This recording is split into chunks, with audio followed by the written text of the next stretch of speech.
I'm going to talk to you about inflation and investing in inflationary times.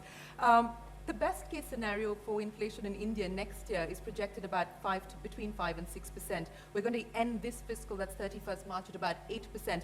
I know you've often said that inflation swindles the equity investor, and it is perhaps the best alternative amongst other alternatives as a hedge against inflation.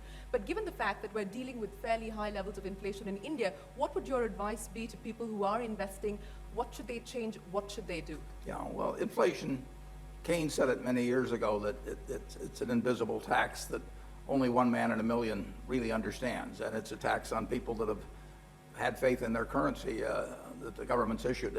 The best protection, the best investment against inflation is to improve your own earning power, your own talents. Very few people maximize their talents, and if you increase your talents, they can't tax it while you're doing it. They can't take it away from you. So if you become more useful in your activities, your profession, doctor, lawyer, whatever it may be, that is the best protection against a currency that might decline at a rapid rate. And the best investment, passive investment, I think, is a good business.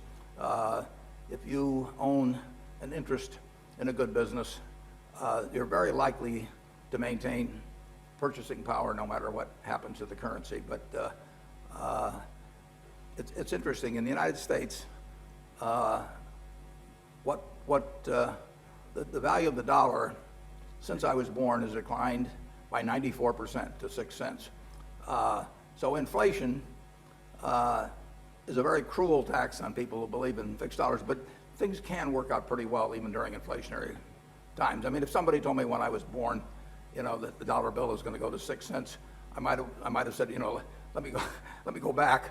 I'm not interested in emerging into that kind of a world. But actually, it's worked out pretty well, so I have no complaints.